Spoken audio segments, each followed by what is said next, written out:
ఇదిగో 'the training of the human plant' అన్న విషయం మీద నా పుస్తకం అన్నారాయన. శిక్షణలో కొత్త రకాలు, నిర్భయ ప్రయోగాలు అవసరమిప్పుడు.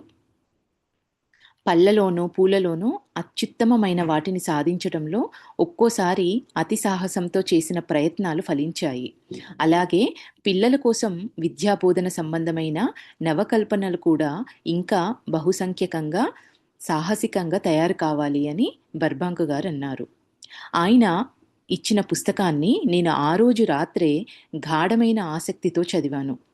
ఆయన కన్ను మానవజాతికి మహోజ్వలమైన భవిష్యత్తును దర్శిస్తోంది. ఆయన ఇలా రాశారు: ఈ ప్రపంచంలో అన్నింటికన్నా మొండి ప్రాణి, మార్చటానికి వీలు కాకుండా ఉండేది, నిశ్చితమైన కొన్ని అలవాట్లకు స్థిరపడ్డది మొక్క. ఈ మొక్క యుగయుగాలుగా తన వ్యక్తిత్వాన్ని నిలుపుకుంటూ వస్తున్న విషయం మనం గుర్తుంచుకోవాలి. బహుశా అనేక యుగాలకు పూర్వం రాళ్లలో పుట్టి సుదీర్ఘ కాలగతిలో కూడా ఏ విధమైన పెద్ద మార్పు చెందకుండా ఉన్నది అదే అయి ఉండొచ్చు. ఇన్ని యుగాల ఆవృత్తిలో మొక్క అసమాన దృఢత్వం గల సంకల్ప శక్తిని అలవర్చుకోదంటారా? నిజానికి కొన్ని రకాల తాటి చెట్ల లాంటి మొక్కలు ఎంతగా మార్పుకు లోను కాకుండా ఉంటాయంటే, ఇంతవరకు ఏ మానవ శక్తి వాటిని మార్చలేకపోయింది. మొక్క సంకల్ప శక్తితో పోలిస్తే మానవ సంకల్ప శక్తి బలహీనమైనది. కానీ మొత్తం మొక్కకున్న యావజ్జీవ దృఢత్వం కేవలం ఇంకో కొత్త జీవితో దాన్ని కలిపినంత మాత్రాన ఎలా విచ్ఛిన్నమైందో చూడండి. సం సంకరకరణం వల్ల దాని జీవితంలో సంపూర్ణము, శక్తివంతము అయిన మార్పు తీసుకురావడం జరిగింది. దృఢత్వంలో ఆ విచ్ఛిన్నత వచ్చినప్పుడు దాన్ని ఓర్పుగా పర్యవేక్షిస్తూ, ఎంపిక చేస్తూ ఆ మార్పును స్థిరపరిస్తే కొత్త మొక్క కొత్త రీతిగా జీవిస్తుంది. పాత రీతికి తిరిగిపోదు. చివరికి దాని దృఢ సంకల్ప శక్తి విచ్ఛిన్నమై పరివర్తితమవుతుంది. అదే ఎంతో సంవేదనశీలంగానూ, నమ్యంగానూ ఉండే శిశు స్వభావ విషయంలో అయితే సమస్య చాలా తేలికవుతుంది. మహానుభావుడైన అమెరికా దేశీయుడి వైపు, అయస్కాంతం వైపు లాగా ఆకృష్ణుణ్ణి అయి నేను ఆయన్ని కలుసుకోవడానికి మళ్ళీ మళ్ళీ వెళ్తుండేవాణ్ణి. ఒకరోజు పొద్దున నేను వెళ్ళేసరికి పోస్ట్ మ్యాను బర్బాంక్ గారి అధ్యయన మందిరంలో దాదాపుగా 1000 ఉత్తరాలు పెట్టి వెళ్ళాడు. ప్రపంచం నలుమూలల నుంచి ఉద్యాన శాస్త్రజ్ఞులు ఆయనకు ఉత్తరాలు రాశారు. స్వామీజీ, మీరుండడం వల్లనే నేను తోటలోకి రావటానికి నాకు కావలసిన వంక దొరికింది అని ఉల్లాసంగా చెప్పారు లూథర్ గారు. ఆయన ఒక పెద్ద డస్క్ సొరుగు తీశారు. దాని నిండా విదేశీ యాత్రలకు సంబంధించిన కరపత్రాలు వందల కొద్దీ ఉన్నాయి. చూడండి, ఇలాగే నేను ప్రయాణం చేస్తూ ఉంటాను. నా మొక్కలకి ఉత్తర ప్రత్యుత్తరాలకి కట్టిపడేసిన వాణ్ణి కావటం వల్ల అప్పుడప్పుడు ఈ బొమ్మలకేసి చూస్తూ విదేశీ యాత్రల మీద నాకున్న కోరిక తీర్చుకుంటూ ఉంటాను. ఆయన గేటు ముందు నా కారు ఆగి ఉంది. నేను, లూథర్ గారు ఆ చిన్న ఊళ్ళో ఉన్న రోడ్ల వెంబటి కారులో తిరిగి వచ్చాం. అక్కడి తోటలు ఆయన సృష్టించిన Rosa Santa Rosa, peach blow, Burbank గులాబీలతో ముచ్చట గొలుపుతున్నాయి. నేనక్కడికి వెళ్తూ వచ్చిన కొత్తల్లో ఒకసారి ఆ మహాశాస్త్రవేత్త క్రియాయోగ దీక్ష తీసుకున్నాడు. స్వామీజీ, నేను దీక్షగా యోగ సాధన చేస్తున్నాను అని అన్నారాయన. యోగంలో వివిధ అంశాల గురించి ఆలోచనాత్మకమైన ప్రశ్నలు అనేకం వేసిన మీదట లూథర్ గారు మెల్లగా ఇలా వ్యాఖ్యానించారు. నిజానికి పాశ్చాత్య ప్రపంచం ఇప్పటికీ ఇంకా అన్వేషించటం మొదలుపెట్టని బ్రహ్మాండమైన విజ్ఞాన నిధులు ప్రాచ్య ప్రపంచానికి లభించి ఉన్నాయి అని ఆయన అన్నారంట. ప్రకృతి బర్బాంక్ గారికి తాను భద్రంగా దాచిపెట్టుకున్న అనేక రహస్యాల్ని విప్పి చెప్పింది. ప్రకృతితో ఆయన ఏర్పరచుకున్న సన్నిహిత సంబంధం వల్ల బర్బాంక్ గారికి అపరిమితమైన ఆధ్యాత్మిక భక్తి ప్రవృత్తులు కుదిరాయి. ఒక్కొక్కప్పుడు నేను అనంత శక్తికి చాలా దగ్గరగా ఉన్నట్టు అనిపిస్తుంటుంది అంటూ సిగ్గుపడుతూ నాకు చెప్పారాయన. సంవేదనశీలమైన ఆయన సుందర ముఖం వెనకటి జ్ఞాపకాలతో వెలుగొందింది. అప్పుడు నేను నా చుట్టూ ఉన్న రోగుల్ని, జబ్బుపడ్డ చాలా ముక్కల్ని ఆయన నయం చేశారంట బర్బాంక్ గారు. ఆయన తమ తల్లిగారి గురించి కూడా చెప్పారు. ఆమె చిత్తశుద్ధి గల క్రైస్తవ మహిళ. ఆవిడ చనిపోయిన తర్వాత చాలా సార్లు నాకు అంతర్దర్శనాల్లో ఆవిడ్ని చూసే భాగ్యం కలిగింది. ఆవిడ నాతో మాట్లాడింది అన్నారు లూథర్ గారు. మనస్సు వెనక్కి లాగుతున్నప్పటికీ కూడా మేము మళ్ళీ ఆయన ఇంటికేసి, ఆయన కోసం కాసుకొని ఉన్న 1000 ఉత్తరాలకేసి మళ్ళాం. లూథర్ గారు పాశ్చాత్య ప్రపంచాల సత్యోపదేశాల్ని అందించటానికి వచ్చే నెల నేనొక పత్రిక ప్రారంభిస్తున్నాను. నా పత్రికకి ఒక మంచి పేరు నిర్ణయించడంలో మీరు సహాయం చేయండి అని యోగానంద గారు అడిగారంట. రకరకాల పేర్ల గురించి మేము కొంతసేపు చర్చించుకున్నాం. చివరికి ఈస్ట్ వెస్ట్ అన్న పేరు మాకు ఒప్పుదల అయింది. మళ్ళీ మేము ఆయన అధ్యయన మందిరంలోకి వెళ్ళిన తర్వాత బర్బాంక్ గారు సైన్స్ అండ్ రిలిజియన్ అంటే విజ్ఞాన శాస్త్రము మరియు మతం దీని గురించి తాము రాసిన వ్యాస ప్రతి ఒకటి నాకు ఇచ్చారు. ఇది నా ఈస్ట్ వెస్ట్ పత్రికలో ప్రారంభ సంచికలో వస్తుంది అన్నారు కృతజ్ఞతాపూర్వకంగా యోగానంద గారు. ఆయన రాసిన ఒక లెటర్ని ఇక్కడ ఇచ్చారండి. ఒక సంచిక, ఆయన రాసిన సంచికని ఇక్కడ ఇచ్చారు. దాన్ని చదువుతున్నాను. Luther Burbank, Santa రోసా, California, USA. ఇది డిసెంబర్ 22, 1924. స్వామి యోగానంద గారి యోగదా విధానం పరీక్షగా చూశాను. నా ఉద్దేశంలో అది మానవుడి శారీరక, మానసిక, ఆధ్యాత్మిక ప్రకృతుల్ని సమన్వయం చేసే శిక్షణకు ఆదర్శవంతమైంది. కేవలం బుద్ధి వికాసానికే పరిమితం కాకుండా శరీరాన్ని, సంకల్పాల్ని, అనుభూతుల్ని కూడా తర్ఫీదు చేసే విద్యను బోధించడానికి జీవించడం ఎలాగో నేర్పే విద్యాలయాలు ప్రపంచమంతటా స్థాపించాలని స్వామివారి ఆశయం. ధారణ, ధ్యానాల సులభమైన శాస్త్రీయ పద్ధతుల వల్ల యోగ విధానంలో ఉన్న శారీరక, మానసిక, ఆధ్యాత్మిక వికాస సాధనతో జీవితంలోని క్లిష్ట సమస్యలు చాలా వరకు పరిష్కారం కావచ్చు. శాంతి, సౌహార్దం భూమి మీదికి అవతరించవచ్చు. సరైన విద్యను గురించి స్వామివారికున్న భావం స్పష్టమైన లోకజ్ఞానం, ఏ విధమైన మార్మికత, ఆచరణలో అననుకూలత లేనిది. లేకపోతే అది నా సమ్మతి పొంది ఉండేది కాదు.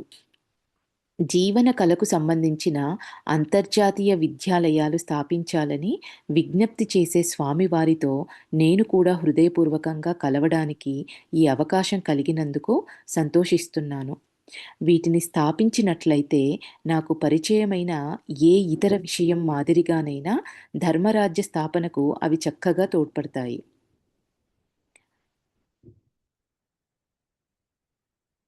ఇది ఆయన రాసిన లెటర్ అండి.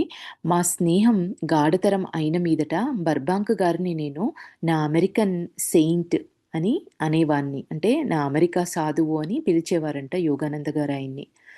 ఇదిగో ఏ కపటము లేని మనిషిని చూడండి అన్న వాక్యం ఉదహరించాను నేను. వినయం, ఓర్పు, త్యాగం చిరకాలంగా అలవాటై ఉన్న ఆయన హృదయం అంతుపట్టనంత లోతు. గులాబీల మధ్య ఉన్న ఆయన చిన్న ఇల్లు అతి నిరాడంబరమైంది. విలాసాల వ్యర్థత, కొద్దిపాటి వస్తువుల వల్ల కలిగే ఆనందం ఆయనకు తెలుసు. శాస్త్రరంగంలో తమకు వచ్చిన కీర్తిని భరించడంలో ఆయన చూపే నమ్రత పండే పండ్ల బరువుతో కిందికి వంగిన చెట్టును పదే పదే గుర్తుకు తెస్తుంది. పసలేని దాంభికంతో తల పైకి ఎగరేస్తూ ఉండేది గొడ్డుబోతు చెట్టే. 1926లో నా ప్రియమిత్రుడు గతించినప్పుడు నేను న్యూయార్కులో ఉన్నాను. కళ్ళ నీళ్లు పెట్టుకొని, అయ్యో, మరొక్కసారి ఆయన దర్శనాన్ని ఇక్కడ్నుంచి శాంటారోసా దాకా ఉన్న దూరమంతా సంతోషంగా కాలినడకన వెడుదును కదా అనుకున్నాను. కార్యదర్శులకు, సందర్శకులకు దూరంగా నేను తలుపులు మూసుకొని 24 గంటలు ఏకాంతంగా గడిపాను. ఆ మర్నాడు లూథర్ గారి ఫోటో ఒకటి పెద్దది ఎదురుగా పెట్టుకొని వైదిక కర్మకాండ జరిపించాను. నా అమెరికన్ శిష్యుల్లో కొందరు హిందూ వేషధారణ చేసి పాంచభౌతిక తత్వాలకు, అవి అనంత సత్తలో తిరిగి లయమవ్వటానికి ప్రతీకలైన పూలతో, నీళ్లతో, నిప్పుతో శ్రద్ధాంజలి ఘటిస్తూ ఉండగా మంత్రపఠనం చేశారు. బర్బాంక్ గారి భౌతిక కాయం శాంటారోసాలో తమ తోటలో తాము స్వయంగా పాతిన లెబనాన్ సెడార్ అంటే దేవదారు వృక్షం కింద పూడ్చిపెట్టి ఉన్నప్పటికీ నా దృష్టిలో ఆయన ఆత్మ విప్పారిన కళ్ళతో దారిపక్క పూసే ప్రతి పువ్వులోనూ ప్రతిష్ఠితమై ఉంది. ప్రకృతి విషాదతత్వంలో కొంతకాలం ఉండటానికి లూథర్ గారు ఇక్కడి నుంచి వెళ్ళిపోయినా ప్రకృతిలో వీచే గాలుల్లో ఆయన గుసగుసలాడటం లేదా? పొడజూపే తొలిపొద్దుల్లో ఆయన నడయాడడం లేదా? ఆయన పేరిప్పుడు సామాన్య వ్యవహార భాష వారసత్వంలోకి వచ్చేసింది.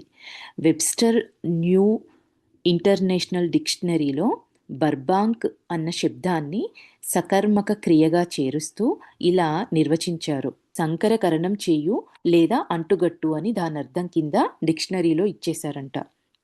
దాన్ని బట్టి లాక్షణికార్థంలో మంచి లక్షణాన్ని ఎంపిక చేసి చెడ్డవాటిని తిరస్కరించి లేదా మంచి లక్షణాన్ని చేర్చి మెరుగుపరచటం అని దాని అర్థం కింద పెట్టారంట.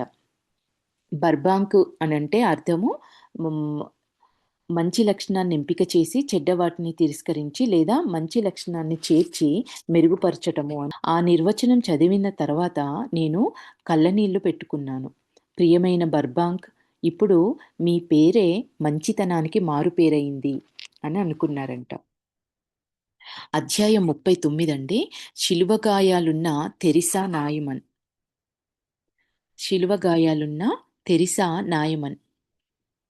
భారతదేశానికి తిరిగి వచ్చేయి. నీకోసం 15 ఏళ్ళు ఓపిక పట్టి ఎదురుచూశాను. త్వరలో నేను ఈ శరీరాన్ని వదిలి అటు తర్వాత నా కాంతిమయ నివాసానికి చేరుకుంటాను. యోగానంద, రా. ఒకనాడు మౌంట్ వాషింగ్టన్ ప్రధాన కార్యాలయంలో నేను ధ్యానం చేసుకుంటూ ఉండగా శ్రీ యుక్తేశ్వర్ గారి స్వరం నా చెవిలో వినిపించి నన్ను ఆశ్చర్యచకితుణ్ణి చేసింది.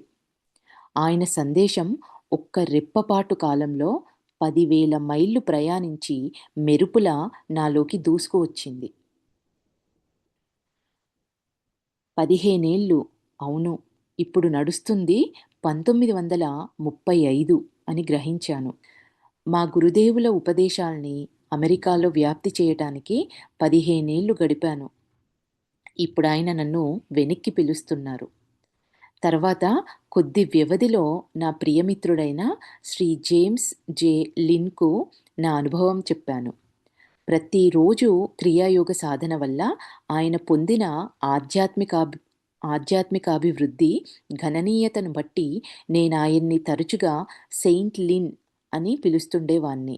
అంటే లిన్ ఋషి అని పిలుస్తుండేవాణ్ణి అంటున్నారు.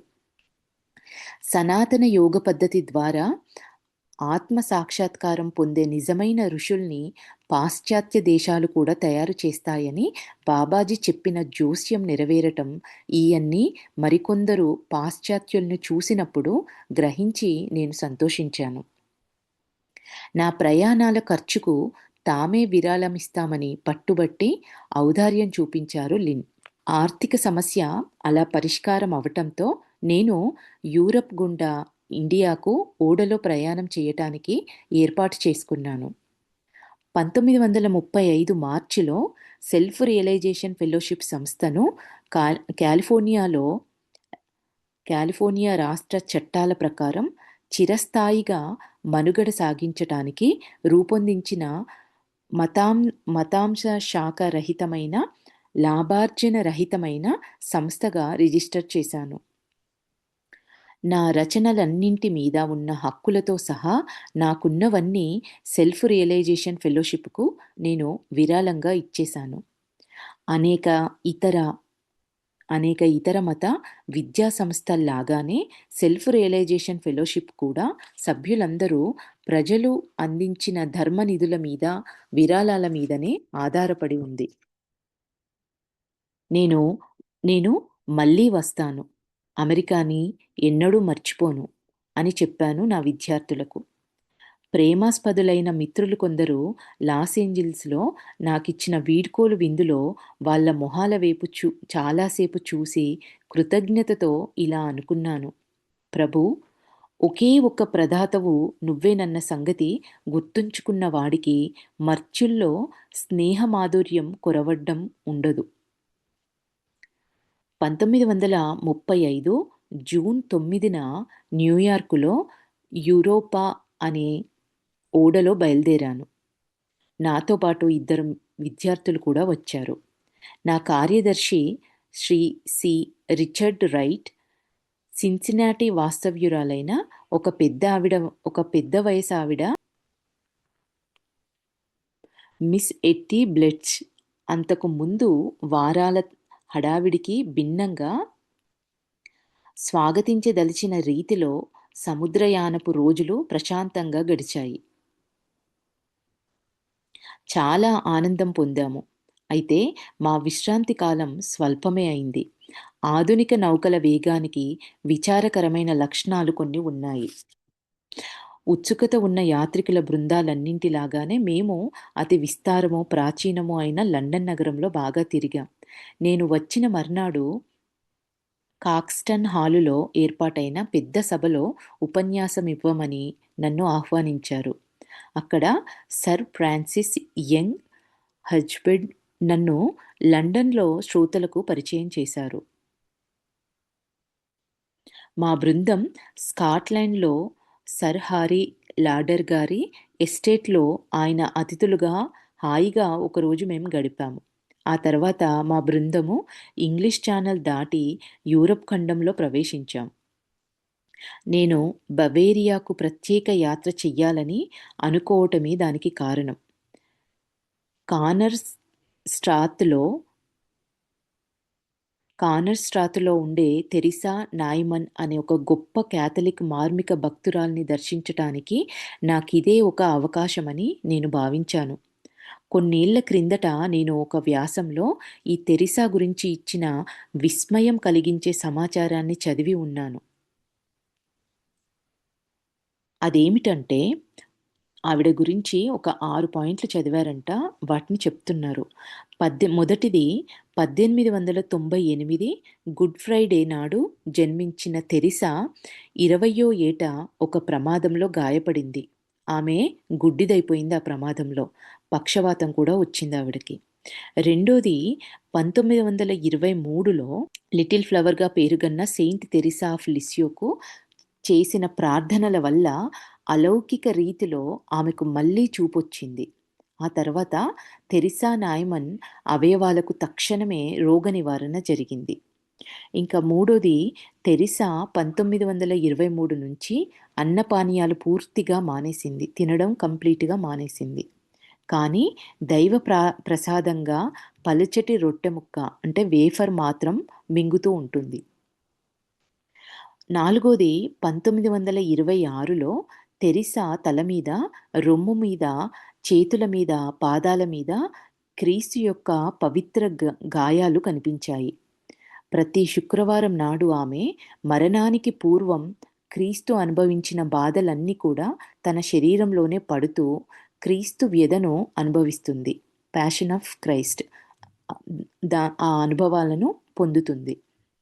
ఇంకా ఐదోది, సాధారణంగా తన ఊళ్ళో వాడుకలో ఉన్న సరళమైన జర్మన్ భాష మాత్రమే తెలిసిన తెరిసా శుక్రవారం రోజు సమాధి స్థితుల్లో పలికే పదబంధాల్ని ప్రాచీన ఆరామయిక్ భాష రూపాలుగా పండితులు గుర్తించారు. అంతర్దర్శనాల్లో ఆమె సముచిత సమయాల్లో హిబ్రూ కానీ గ్రీకు కానీ మాట్లాడుతుంది. ఆమె మాట్లాడేదేమో జర్మన్ భాష మాత్రమే ఆమెకు తెలుసు. కానీ శుక్రవారం రోజు ఆమె సమాధి స్థితిలో మాత్రము హిబ్రూ భాష కానీ, గ్రీకు కానీ మాట్లాడుతుందంట. ఇంకా ఆరోది మత ధార్మికురాలు అనుమతితో తెరిసా చాలాసార్లు నిశిత శాస్త్ర పరీక్షకు నిలిచింది. ప్రొటెస్టెంట్స్ జర్మన్ వార్తాపత్రిక సంపాదకుడైన డాక్టర్ ఫ్రిట్జ్ గెర్లిక్ కాథలిక్ బండారం బయటపెట్టడానికి కానర్ స్ట్రాత్ వెళ్ళాడు. కానీ చివరికి గౌరవ ప్రపత్తులతో ఆమె జీవిత కథ ఒకటి ఆయనే రాశారు. ఎప్పటిలాగే నేను పా ప్రాశ్చ్య పాశ్చాత్యాల్లో ఎక్కడైనా సరే ఒక సాధువును కలుసుకోవటం అంటే ఎంతో కుతూహలపడేవాణ్ణి. మా యాత్రా బృందం జూలై 16న కానర్ స్ట్రాత్ విచిత్ర గ్రామంలో అడుగు పెడుతుంటే నాకెంతో ఆనందం కలిగింది.